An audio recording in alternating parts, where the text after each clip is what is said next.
चतुर्थ वर्षाचा विद्यार्थी. आज आम्ही कृषी कार्यानुभव कार्यक्रमाअंतर्गत कुर्नेवाडी येथे आलो आहोत. तर आपण आज प्रगतशील शेतकरी श्री अभिषेक भोसले यांची मुलाखत घेणार आहोत. त्यांनी दुग्ध व्यवसायात केलेल्या विविध गोष्टी आपण जाणून घेणार आहोत. चला तर आपण जाणून घेऊया त्यांच्याकडून. आपण गाई पालनाचा व्यवसाय कधी आणि केव्हापासून सुरू केला? मी गाय व्यवसाय हा मागच्या वर्षीपासून चालू केला. साधारण फेब्रुवारी मार्चमध्ये गोठा चालू केलेला आहे. आता सध्या माझ्यापाशी जवळजवळ 80 गाय आहेत. त्याच्या मिल्किंगच्या आता चालू गाय आहेत 40 गाय आहेत आणि बाकीच्या ड्राय आहेत आणि कापबाकीच्या. आपण गोट्या उभारणीसाठी हे स्ट्रक्चर का वापरले आणि हा पूर्ण क्षेत्रफळ किती आहे? हे आता माझ्या गोट्याचे क्षेत्रफळ हे 2.5 एकरामध्ये केलेलं आहे. हे अख्खे स्ट्रक्चर असे सेम असे शेड 3 आहेत आणि तिकडं कापसाठी आहे त्या साईडला असं स्ट्रक्चर आहे आणि इकडं पार्लर आहे. हे स्ट्रक्चर का निवडलं हा एक तुमचा प्रश्न होता. हे स्ट्रक्चर निवडण्याचे कारण एकच आहे. जसं की सूर्यप्रकाश हे शेडची हाईट ह्या साईडला जास्त आहे, तर सूर्यप्रकाश हा कवळा गायींना भेटतो सकाळचा आणि जेव्हा ऊन दुपारचं आणि त्या साईडला जातं कडक ऊन हा गायींना लागला नाही, म्हणजे कमी लागतं. चाऱ्याचं नियोजन कशा प्रकारे करतात? आता गायींचं चाऱ्याचं नियोजन, आता गायींना साधारण 2 टाइम आम्ही आता खाद्य टाकतोय त्यांना. जसं की आता माझ्याकडे चालू आहे मुरगास चालू आहे मक्याचा, नेपेर चालू आहे आणि शुगर केन चालू आहे. हे मी मिक्समध्ये टाकतोय आणि मेथी घास पर गाय 2 किलो टाकतोय. आणि त्याच्यानंतर राहते खुराक म्हणजे त्यात मी कारगिरीचे पेंड वापरतोय. पर लिटर 400 ग्रॅमनी मी वापरतो.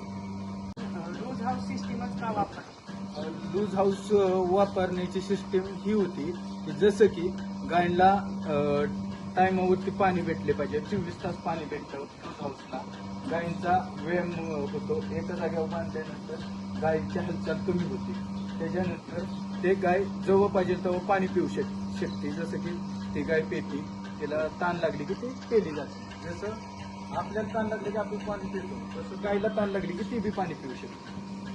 तुमच्या दुधाला किती रेट आहे आणि तुम्ही ते कुठेही पाठवता आणि ते क्वालिटी इम्प्रूव्हमेंटसाठी काय करता? माझ्या सांगायला गेलं तर तुम्हाला खोटं वाटेल की माझ्या गायींची फॅट आहे आता 4, SMF आहे 8.5 आणि डिग्री लागते जवळजवळ 29.5-6 लागते अशी डिग्री लागते माझ्या गायींची. मिनरल मिक्सचर त्यांना रेग्युलर आहे. त्याच्यामुळे माझी दुधाची क्वालिटी ही जास्त चांगली आहे आणि त्या दुधाला मला रेट, आता तुम्हाला कुठे वाटेल, नंदन झालं, हेरिटेज झालं, ह्यांच्यापेक्षा मला 3 रुपये जास्त भेटते. माझं दूध हे हायजेनिकला जातं. जसं की अँटीबायोटिक फ्री दूध आहे. गायला इंजेक्शन दिलं तर ते डेअरीला दूध घातलं नाही जात. विदाऊट अँटीबायोटिक फ्री दूध हे मला 3 रुपये प्लसनी जातं. जसं की आता हेरिटेजचा दर 40 रुपये असेल तर माझं दूध हे 43 रुपयाला जातं आणि ते जागेवरती नेते. जागेवरनं दूध तेवढ्या रुपयाने मला ते परवडतंय. दूध उत्पादन वाढवण्यासाठी काय उपाययोजना करत आहात आणि कोणत्या प्रकारचे ब्रीड वापरत आहात? आता मी दूध वाढवण्यासाठी शक्यतो त्यांच्या चाऱ्यावरती ध्यान आहे. चारा योग्य प्रकारचा त्यांना पडला गेला पाहिजे.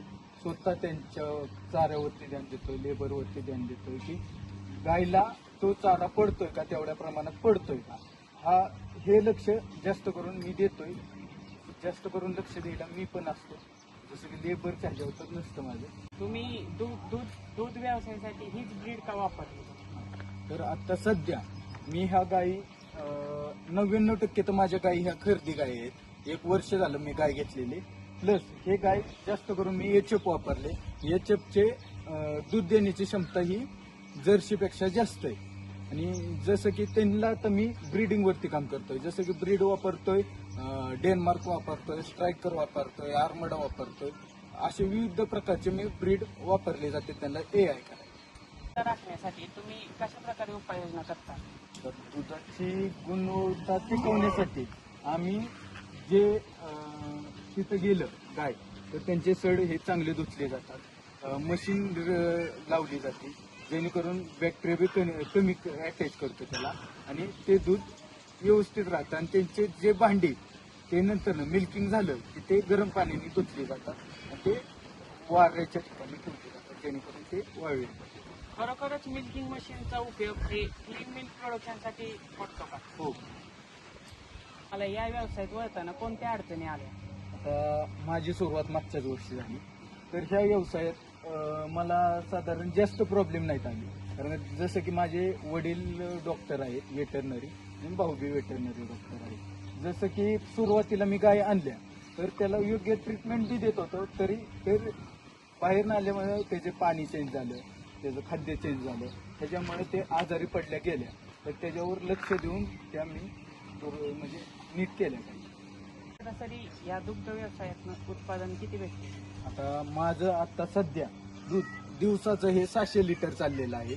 जसं की 600 लिटरला मला दिवसाला जवळजवळ 23-24 हजाराचं मी दूध डेअरीला घालतोय आणि ते महिन्याला मला जवळजवळ 7.5 लाख रुपयाचं दूध मी डेअरीला घातलं जाते.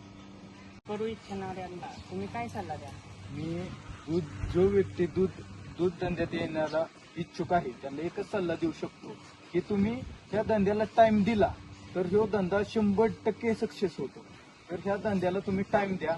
ह्या धंद्यासाठी तुम्ही मोठ्या गोट्यावरती ट्रेनिंग घ्या, तिथं चारा व्यवस्थापन शिका, त्यांच्या गायींचे सगळे ब्रीडवरती किंवा त्यांच्या मागच्या पिढींवरती अभ्यास करा, त्यात तुम्ही तयार करणाऱ्या नोट डाऊन करा. तुम्ही ह्या गोष्टींवरती लक्ष दिलं तर तुमचा 100% व्यवसाय हा सक्सेस होणारच. तुम्ही आम्हाला महत्त्वपूर्ण माहिती दिल्याबद्दल